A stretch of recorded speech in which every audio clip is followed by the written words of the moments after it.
नमस्कार, मैं दीपक शर्मा, मेरे यूट्यूब मंच पर आपका स्वागत है। दोस्तों, उत्तराखंड यूं तो देवताओं की भूमि है, लेकिन आजकल यहां जो चर्चित अंकिता भंडारी केस की फाइलें खुल रही, वो अमेरिका की एप्स्टीन फाइलों से कम नहीं है।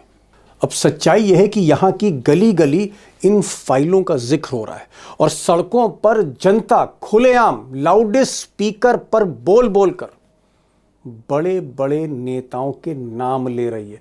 उन नेताओं के नाम जिनकी अय्याशियों ने 18 साल की एक बेटी अंकिता की जान ले ली थी।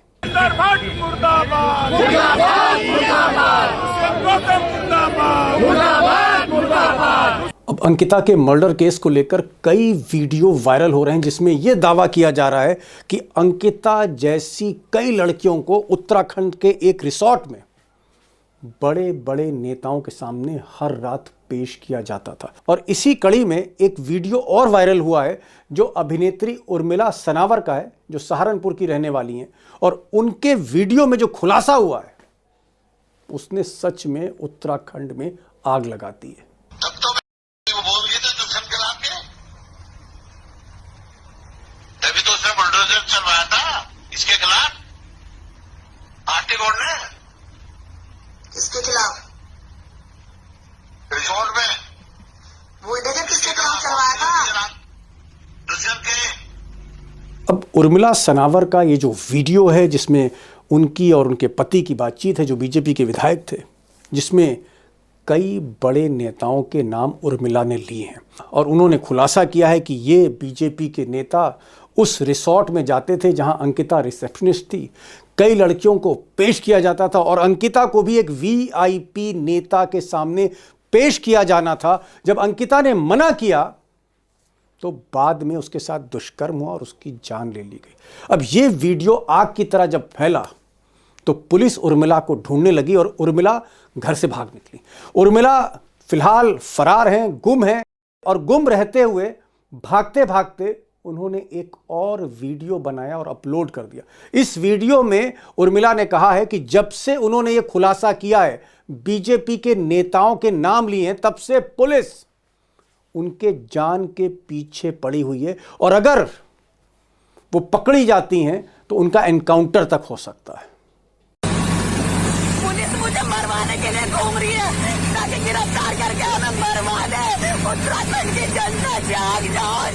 जब हमने परसों वीडियो वायरल कर दी थी कि पुलिस जाग जाएगी, उत्तराखंड सरकार जाग जाएगी, हम आ जाएंगे। अब उर्मिला सनावर, जिनकी पुलिस तलाश कर रही है, उन्होंने अपने वीडियो में एक बीजेपी लीडर की तरफ इशारा किया था, बड़े लीडर की तरफ इशारा किया था, जो मोदी और अमित शाह के भी करीबी हैं, और कहा था कि भाई उस नेता का नाम उन्होंने गट्टू का, कि गट्टू के नाम से वो नेता जाना जाता है और ये वही नेता है जो उस रिसोर्ट में जाता था और जहां अंकिता को उसके सामने पेश किया जाना था। अब ये उनकी बात है, इस पर मेरे पास कोई बहुत कन्फर्मेशन नहीं है।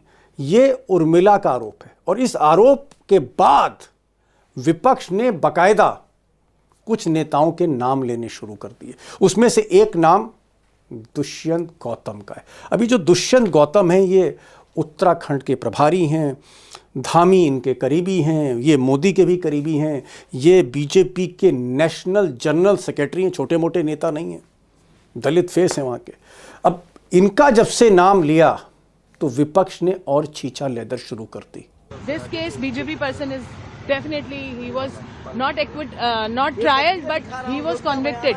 So आप सोच सकते हैं कि how these criminals are shielded by the government, current government, and rather than protecting the daughters of the country, they are protecting the criminals.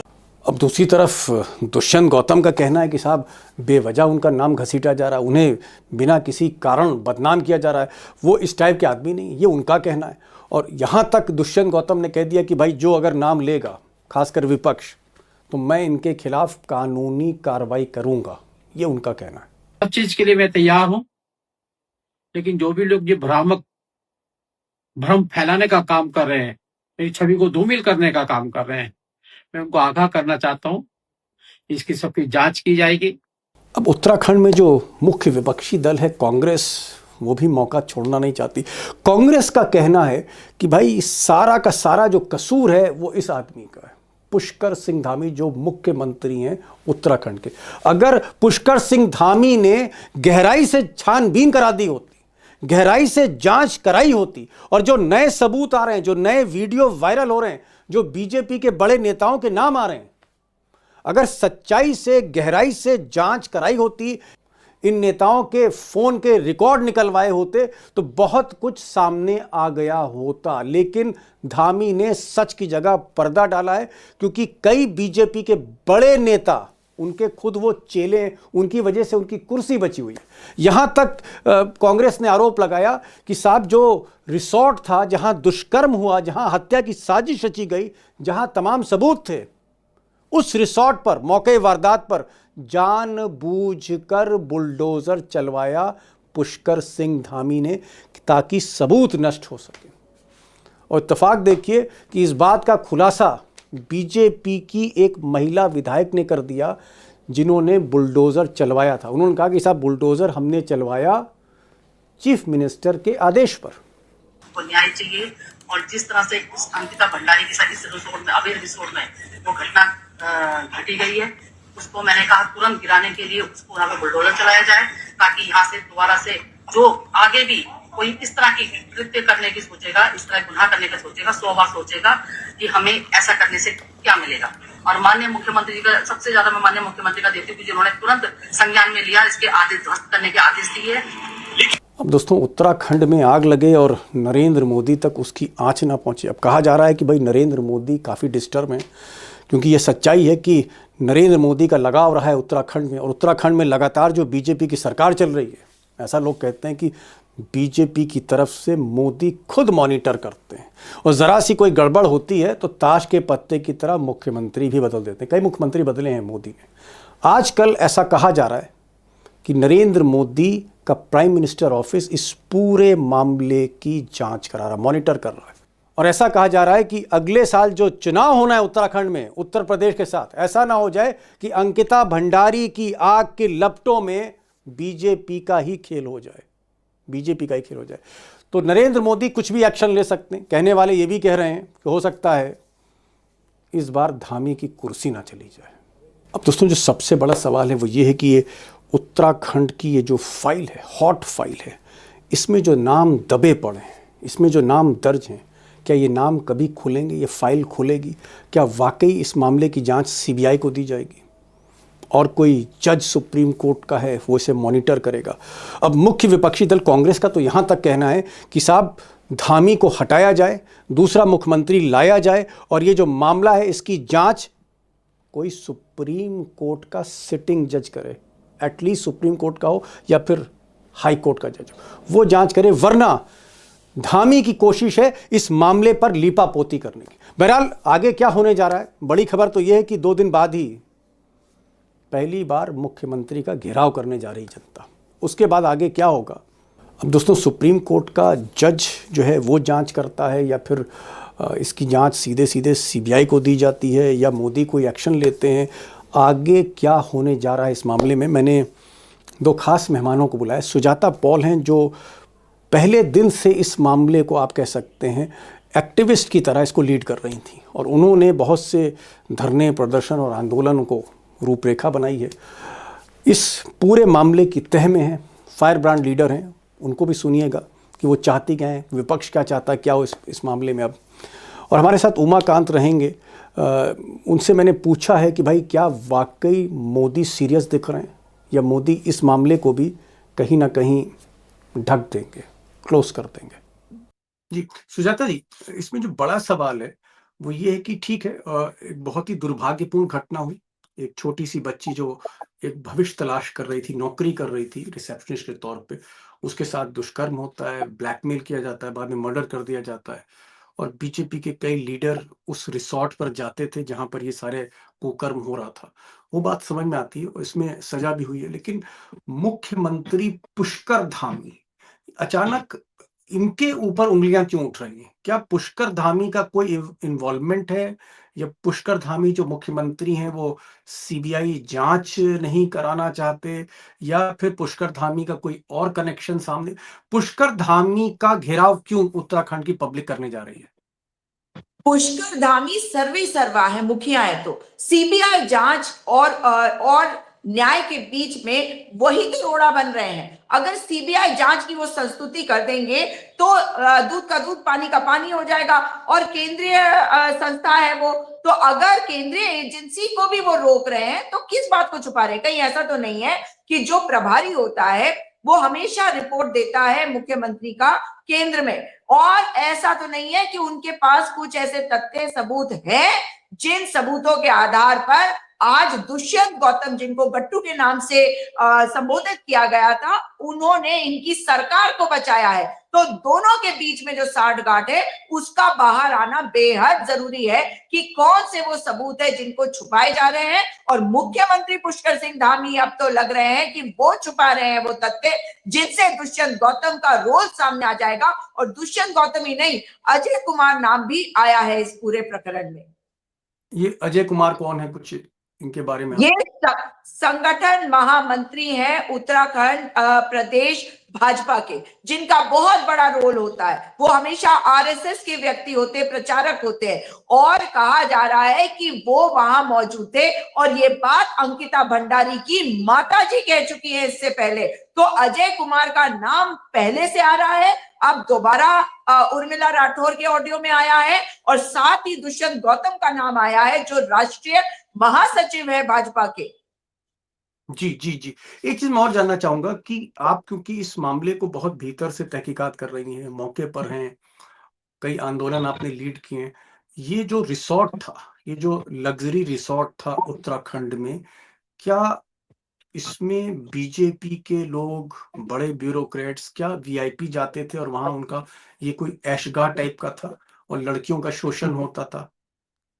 देखिए, ये तो साफ है कि ये भारतीय जनता पार्टी और आरएसएस के विनोद आर्या का रिजॉर्ट है, और ये रिजॉर्ट की जमीन दी गई थी आंवला कैंडी बनाने के लिए। तो ये रिजॉर्ट ही इलीगल है, और यहाँ पर अगर आरएसएस का व्यक्ति है, उसका बेटा अंकित आर्या मुख्यमंत्री पुष्कर सिंह धामी के द्वारा 2022 में ही दर्जाधारी मंत्री बनाया जाता है, और उसके बाद ये सारा मामला सामने आता है। तो जो एबीवीपी में रहा हो वो सजा आज काट रहा है, जेल के अंदर है। तो आप इससे अंदाजा लगा सकते हैं कि कितने बड़े बड़े लोग वहां जाते होंगे, और निश्चित तौर पर ये तभी बाहर आएगा जब इसमें तहकीकात होगी। और पुष्प, जो अंकिता भंडारी का मित्र था, जिसके माध्यम से ये बातें आई थी, उसके व्हाट्सएप चैट्स में भी वीआईपी लिखा गया था और कहा गया था कि मुझे वीआईपी को जो है स्पेशल सर्विसेज देने को कहा गया। स्पेशल सर्विसेज क्या होता है? एक लड़की को कहा गया स्पेशल सर्विसेज दो। इसके अलावा प्रेमचंद अग्रवाल, जो तब कैबिनेट मंत्री थे, उन्होंने विधानसभा में खड़े होकर कहा था वीआईपी एक कमरा है। अब दोबारा से जब ये बात आई है कि वो वीआईपी कौन है, तो उत्तराखंड की जनता को तो कम से कम आज तक क्लोजर नहीं मिला, क्योंकि दबी जुबानों में ये नाम बार बार लेते जा रहे हैं। और इसलिए ये हमारे लिए कोई बड़ी बात नहीं हुई है कि ये सामने आ गया। हमारे लिए ये प्लस पॉइंट है कि भाजपा के लोगों ने, भाजपा के पूर्व विधायक ने इस बात को उस ऑडियो में कहा है, और हमारी जो बात है उस पर मोहर लगाई है कि हाँ, वीआईपी है, और वीआईपी में अजय कुमार का नाम भी है, और वीआईपी में दुष्यंत गौतम का भी नाम है। डॉक्टर साहब, मेरा जो सवाल है कि मैं जानना चाह रहा हूँ कि पुष्कर धामी को ऐसा क्या है कि वो सीबीआई जांच नहीं होने दे रहे, जो वीआईपी का नाम आ रहा है उस पर वो पर्देदारी कर रहे हैं, और जो लड़की है, जो एक्ट्रेस है उर्मिला सनावर जिनका नाम है, जिन्होंने ये खुलासा किया कि कौन कौन से वीआईपी और बड़े बीजेपी के नेता वहां जाते थे और लड़कियां उनको परोसी जाती थी, वो लड़की भी लापता है, उर्मिला सनावर।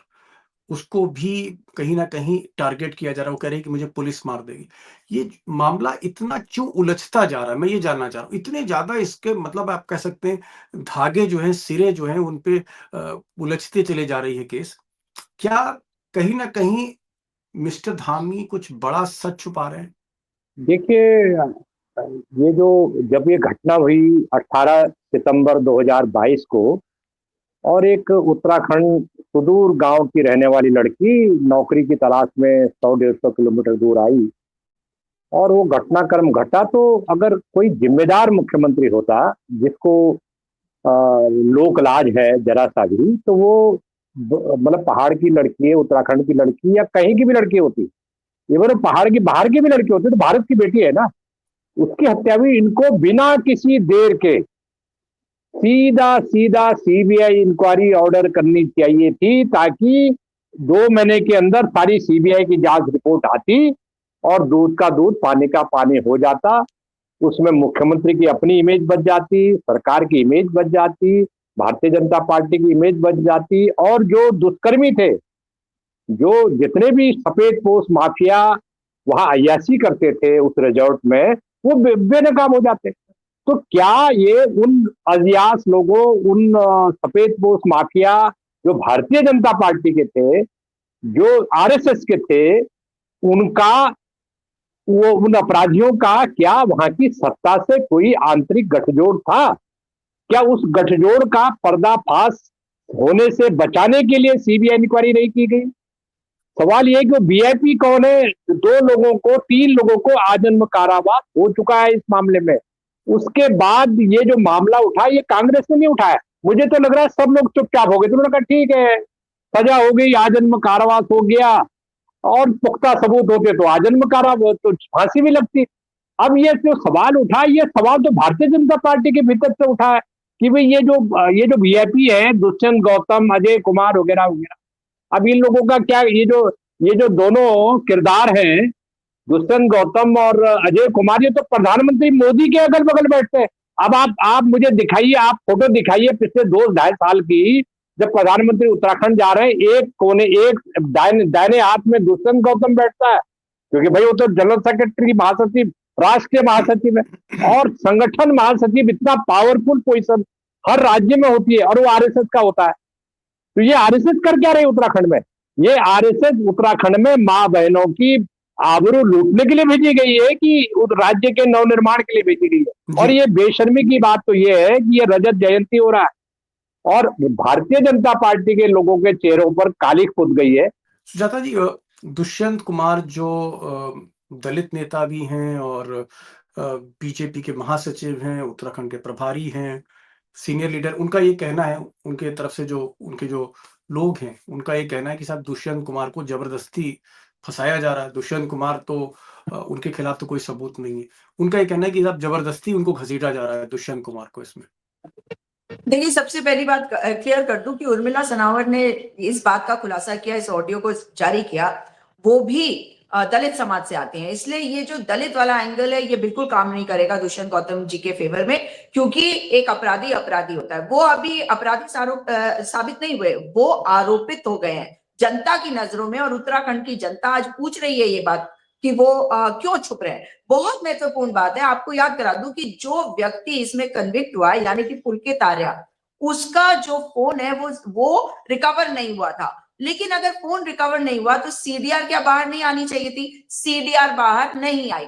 अब सवाल ये होता है कि तो उस समय दुष्यंत गौतम, अजय कुमार और जो तमाम किरदारों के नाम आ रहे हैं, इन सबकी सीडीआर्स को चेक कर लिया जाए, साझा कर दिया जाए और बता दिया जाए ना कि कौन किससे बात कर रहा है, और दूध का दूध और पानी का पानी हो जाएगा। जितना आप इन्वेस्टिगेशन को रोकेंगे उतना आप कटघरे में रहेंगे, आप बच नहीं जाते। लेकिन अगर आपको क्लीन चिट पानी है तो दुष्यंत गौतम को तो स्वयं आके ये कहना चाहिए कि आप जांच कर लीजिए, मेरे सीडीआर निकाल लीजिए। वो नहीं कह रहे, वो कह रहे कि मैंने जीवन में कभी ऐसा कोई महिलाओं के साथ नहीं किया, हमेशा ऐसा आचरण रहा। अरे इनके महिलाओं के बारे में बयान अगर आप पिछले निकालेंगे, उसमें मैं स्वयं प्रेस कॉन्फ्रेंस कर चुकी हूँ। ये बहुत अपशब्दों का इस्तेमाल करते हैं और कई बार कर चुके हैं, इसलिए इनके लिए इस वक्त कोई एक्सक्यूज नहीं है। और ये कितना भी कह ले, he will be under investigation, तभी ये प्रूव होगा कि ये गिल्टी है या नहीं। मतलब आप कह रहे हैं कि इस पे सीबीआई जांच होनी चाहिए, कोर्ट मॉनिटर्ड जांच हो, क्योंकि सीबीआई भी मोदी जी के अंडर में एक तरह से, और उस जांच में ये पता लगे कि पुलकित आर्या जो इस मामले में दोषी पाया गया, उसके फोन पर और दुष्यंत कुमार के फोन पर कोई बातचीत हुई है, उनके नंबर निकाले जाएं, और अगर नहीं है तो फिर वो बरी हैं, और अगर हैं तो कार्रवाई हो, ये आप कहना चाह रही हैं? बिल्कुल। और अगर फोन रिकॉर्ड्स बाहर आएंगे तो ये पता चल जाएगा कि उस एरिया में कौन कौन लोगों के फोन एक्टिव थे उस टाइम पे। वो रिजॉर्ट जो है वो शहर के अंदर नहीं है, इसलिए वहां पर उस समय पे कौन से फोन एक्टिव रहे हैं पिछले उसके घटना के 10 दिन पहले, 10 दिन बाद, इतना तो करा ही जा सकता है ना। उससे दूध का दूध और पानी का पानी होगा। और आप बिल्कुल सही कह रहे हैं, सीबीआई जो है वो मोदी जी के तहत है और इसीलिए हम कह रहे हैं एक सिटिंग जज के तहत इस इन्वेस्टिगेशन को किया जाना चाहिए। सिटिंग जज के तहत ये इन्वेस्टिगेशन हो और दूध का दूध पानी का पानी हो। यानी दुष्यंत कुमार जो बीजेपी के बड़े लीडर हैं वो उस रिसोर्ट में गए थे। क्या अंकिता आर्या को कहा गया था कि भाई इनसे आप मिलिए रात में? अंकिता ने क्या मना कर दिया था? वो जो वीआईपी था क्या वो दुष्यंत थे या कोई और था? इसकी जो है वो सुजाता जी कह रही जांच होनी चाहिए। एक चीज मैं आपसे पूछना चाहूंगा लखेड़ा साहब, क्या आपको लगता है कि प्रेशर पुष्कर धामी जो चीफ मिनिस्टर है उन पर बहुत ज्यादा है और उनकी कुर्सी भी जा सकती है अगर थोड़ा सा मामला ये और ज्यादा आग लगी इसमें? देखिए, मैं ये मानता हूं दीपक जी कि अपने जाल में पुष्कर सिंह धामी खुद फंस गए।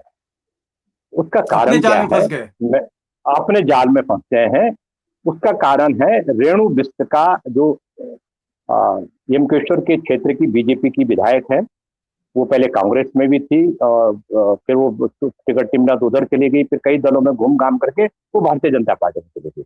अब सीन ये है उनका कि उन्होंने रिजॉर्ट की, उनका जो मेरी रिपोर्ट है कि वो ये जो बुलडोजर है ना, बुलडोजर का भी उनके, कई बुलडोजर का भी वो ठेकेदार है, वो ठेका वो का बिजनेस भी है उनका बुलडोजर का, होटल रिजॉर्ट उनके भी। अब क्या किया उन्होंने कि ये जो अंकिता भंडारी की जो हत्याकांड हुई, हत्याकांड के कुछ दिन बाद उन्होंने, 2 दिन बाद 3 दिन बाद उन्होंने, जब पूरा उन्माद फैल गया पूरे उत्तराखंड में, तो उनका ये कहना है, उस वीडियो में उन्होंने कहा कि मैं माननीय मुख्यमंत्री पुष्कर सिंह धामी जी का धन्यवाद अदा करना चाहती हूँ कि कल मैं उनको मिली और उन्होंने रिजॉर्ट को ध्वस्त करने के आदेश दिए और उस पर हमने अमली जामा पहना दिया।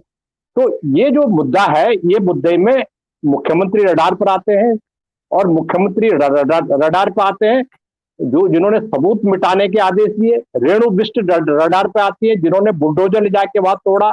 डिस्ट्रिक्ट जो मजिस्ट्रेट थे पौड़ी के, वो रडार पे आते हैं। उनके इन तीनों लोगों के फोन कॉल रिकॉर्ड चेक किए जाए और ये भी चेक होगा सीबीआई इंक्वायरी में कि ये जो मैडम है रेणु बिष्ट, ये एक दावा करे कि मुख्यमंत्री पुष्कर सिंह धामी से पर्सनली मिली, तो इनके फोन कॉल रिकॉर्ड से पता लग जाएगा। और तो इसमें सीधा सीधा पुष्कर सिंह धामी रडार पे आ गए हैं और वो फंस गए हैं। अब प्रधानमंत्री मोदी को बीएल संतोष जो जनरल सेक्रेटरी इंचार्ज है, राष्ट्रीय general secretary in charge Bharatiya Janata party के, वो हर दिन में सुना 2-2 बार मोदी को रिपोर्ट कर रहे हैं। बीजेपी की हवा खिसकी हुई है, पूरे सरकार दिल्ली तक हिली हुई है, इनके पास जवाब नहीं है। तो ये मामला तूफान बनने वाला है, इतना मैं कह सकता हूँ। जी लखेड़ा साहब सीनियर जर्नलिस्ट ये कह रहे हैं कि जो धामी साहब ने गलती की वो ये गलती करी कि मौके वारदात जो सीन ऑफ क्राइम था, जहां पर दुष्कर्म हुआ था, जहां क्राइम के जुर्म के निशान थे, वहां पर उस रिसोर्ट पे मौके वारदात पे बुलडोजर चला दिया। यानी जो एविडेंसेस थे उसको क्रश कर दिया, नष्ट कर दिया। और उसमें रेणु बिष्ट जो बीजेपी की एमएलए हैं, उन्होंने कहीं ना कहीं एक कनाइवेंस की भूमिका निभाई। इस वजह से थोड़ा सा प्रेशर में। जी आप कुछ कहना चाह रही सुजाता जी? बहुत जरूरी बात है कि वो जो ड्राइवर था जेसीबी का, उसने गवाही दी थी कि उसको कहा गया था रेणु बिष्ट विधायक के द्वारा बुलडोजर चलाने के लिए। और जो सब कलेक्टर था प्रमोद कुमार, उसने भी इस बात को कहा था। तो अगर एक पुलिस का, एक एडमिनिस्ट्रेशन का व्यक्ति और जो जेसीबी चला रहा है, उन्होंने ये बयान दिए हैं, तो रेणु बिष्ट की गिरफ्तारी तो होनी चाहिए ना। अब तो पूछताछ होनी चाहिए। Okay okay.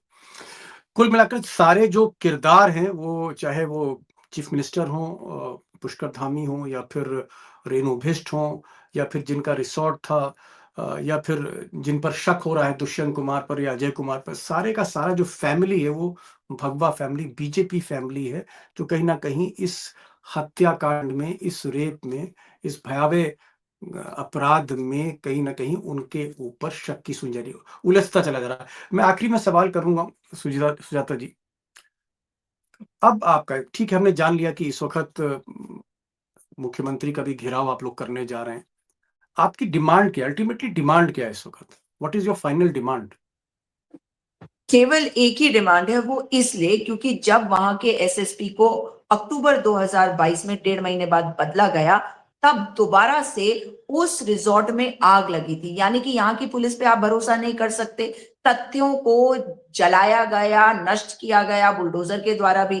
इसलिए हमारी एक ही मांग है कि सिटिंग जज के तहत सुप्रीम कोर्ट के, हाई कोर्ट के, आप सीबीआई इन्वेस्टिगेशन करवाइए और तथ्यों को सामने लाइए ताकि पता चल सके कि वीआईपी कौन है। ओके, तो ये हमारे एक्सपर्ट थे जिसमें सुजाता जी कह रही हैं, जो इसको कहीं ना कहीं एक एक्टिविस्ट के तौर पे लीड भी कर रही थी। इनका कहना है कि भाई क्योंकि पुष्कर धामी का रोल खुद संदिग्ध है, संदेहास्पद रोल है, जिस तरह से सबूत नष्ट किए गए, बीजेपी के तमाम बड़े सीनियर लीडर इसमें इन्वॉल्व हैं।